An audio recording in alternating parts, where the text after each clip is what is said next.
Texas Republicans are staring down a literal political nightmare right now. I mean, we're talking about a 30-year ironclad grip on the state that is just aggressively slipping away. And the wild part? It's not even because of some massive outside pressure. The party is literally tearing itself apart from the inside out. They're basically watching their own foundation crack in real time. For decades, Texas has been the ultimate Republican red wall. It was an absolute given in American politics, right? The safest bet you could make. But right now, that wall is showing massive structural cracks. We're watching this historically secure fortress morph into a deeply fragile battleground. It's essentially a high-stakes experiment playing out on a massive scale. Does ideological purity actually mean more to voters than winning a general election? Just think about this number for a second, $122 million. That's the staggering amount of cash the GOP establishment just burned on a single primary race. It's an astronomical sum for an intra-party fight. They basically set that money on fire just to delay an inevitable collision. And honestly, the craziest part? That mountain of cash didn't even buy them a winner. All it did was buy a 12-week overtime round. So this sets up an absolute mind-bending paradox. On one side, you have Senator John Cornyn. He's a four-term incumbent backed by a massive $57 million campaign machine. That is a 12-to-1 financial advantage.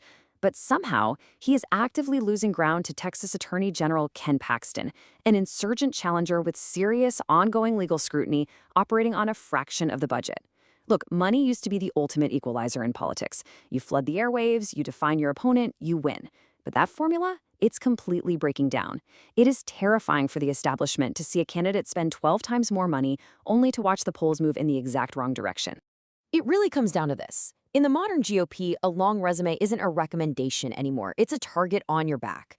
We're watching the exact moment where traditional TV ads and decades of institutional experience just lose their power. They're being completely outmaneuvered by social media martyrdom. Cornyn's multi-million-dollar ad blitzes, they just look like expensive relics compared to Paxton's high-engagement outsider brand. The real catalyst for this whole crisis hit on March 3rd.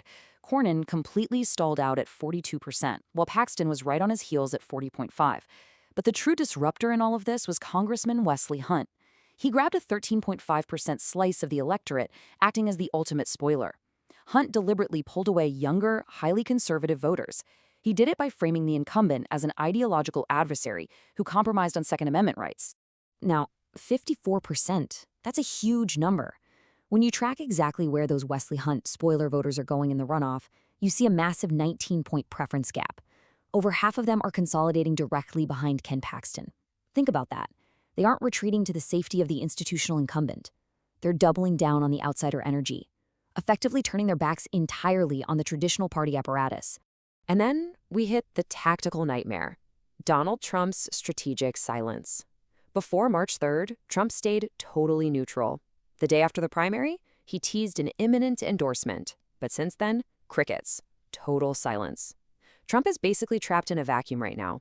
His inner circle is desperately begging him to back Cornyn as the safe play, but his base is fiercely, undeniably loyal to Paxton. So Trump just waits. It's honestly a masterclass in political paralysis. He's freezing the entire field, starving the race of high-dollar donors who are just too scared to bet on the wrong horse. Everybody is waiting for a signal that simply isn't coming. But you know, this fracture isn't just about clashing personalities. It's a fundamental split over what the party's actual mission is. The Paxton coalition is overwhelmingly driven by sovereignty. 40% of them say immigration is their absolute top issue, and they view this race as a defense against federal overreach. On the flip side, the Cornyn coalition wants stability. 36% cite inflation in the economy. They want someone who understands how the Senate machinery actually works. It's literally two completely different realities trying to coexist under one political roof. And this dynamic is completely redefining the voting base. Get this. Educational attainment is now the absolute most reliable predictor of candidate preference in this race. Cornyn absolutely owns the college-educated vote, while Paxton dominates the working class by a massive 17 points. Think about what that means. If your college degree determines your candidate more than your tax bracket does, the traditional big tent GOP is officially split right down the middle. Then there's the demographic earthquake that mainstream coverage completely missed. The establishment entirely assumed that Ken Paxton's legal battles would alienate minority voters, while the data says the exact opposite. Paxton is unexpectedly crushing the institutional incumbent among non-white conservatives. He's sitting on a 15-point lead among Latino Republicans and a 19-point lead among other non-white groups. The outsider brand is winning in the exact places the institutional playbook said it was supposed to fail. But all this internal warfare, it casts a very long, very dark shadow over November. Because while millions and millions are being spent just to secure the nomination, they might actually be forfeiting the general election in the process. While Republicans are burning through cash attacking each other, a very real, very serious threat is quietly rising up the ranks. Meet the ultimate consequence of this chaotic primary, James Talarico.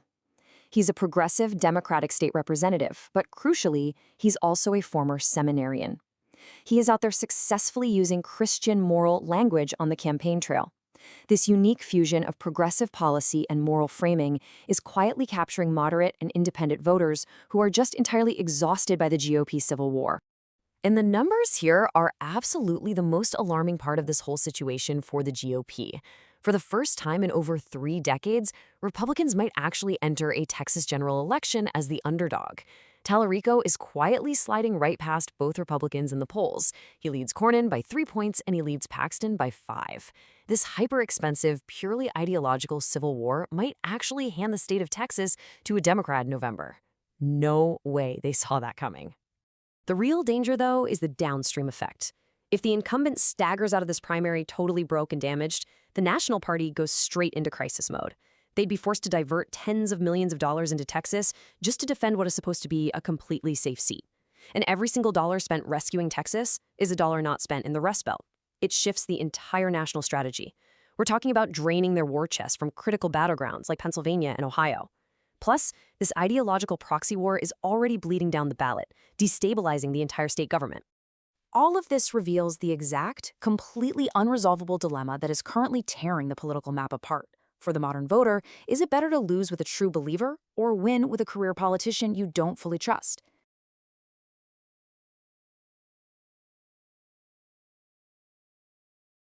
An investment in knowledge pays the best interest, so why not invest in this channel?